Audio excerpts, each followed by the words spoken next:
camera's looking real dead. Let me just... There we go. Okay. I'm gonna wear a beanie because I'm freezing. Oh. What do you consider the single most successful and single most problematic aspects of submitted work and why? Definitely the most successful thing has to be the final product, like the audio project. It just has to be. I was so proud of it, and when I listened to the final cut for the first time, I was a bit emotional, you know. It was a big build up to the end, and it just exceeded all my expectations. But if I'm looking at a single aspect of the actual like audio piece, then I would say the introduction. It was the first part of the project that we constructed, and it came out so much better than any of us had ever expected. It was so emotional and effective and impactful, and we were just like, wow, like this is really good.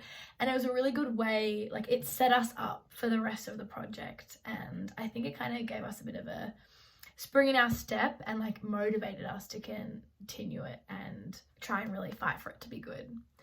The most problematic thing would have been finding a way to ensure the listener could understand when like the student or peer was speaking in comparison to when it was a audio source from outside, such as like a YouTuber or a TED talker or like another interview, and that was actually our feedback from the rough draft that we showed the class. But you know, we overcame it and we eventually found the perfect little like millisecond audio piece to put in, thanks to Jamie. How does individual learning about media in this module plug into a key big concept that YouTube that occurred in much class? I thought the topic chosen for the research was great. I mean, I felt like going into this project, I knew a lot about YouTube, but I was wrong.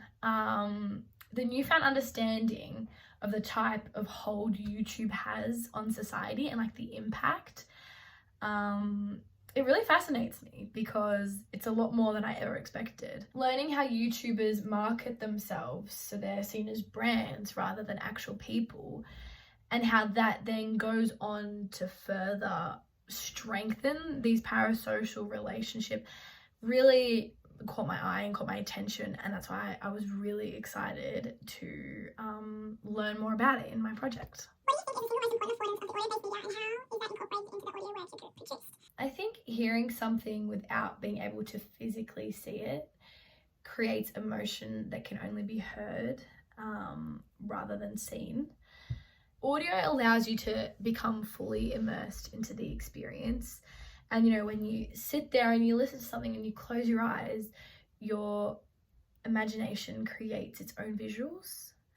Clearly it was incorporated because that was the whole project. I think when people are able to listen to our audio, they can, you know, put headphones in, close their eyes and really imagine that they're in the room. They're the ones walking to the bed, opening their laptop, clicking on the YouTube video, watching all the YouTube videos. And I think that's really special. And I think that's why audio is one of the best pieces of media form. The most vital thing you learned in the making process about collaboration that might be relevant to your broader development as a media practitioner? One thing I took away from this, which I kind of already knew but had never really experienced myself, was that not everyone is going to agree. We definitely struggled with it, as our research kind of came to a halt when none of us could agree or see eye to eye on what to do audio wise for the topic we had already chosen. And that's when we were like, okay, like clearly like this isn't working. So we took a step back, reevaluated things and changed our topic completely. It allowed me to understand that if not everyone can agree, then maybe the topic isn't correct. And the minute we moved away from the original concept and started brainstorming, we had a whole project within minutes. Okay, good night.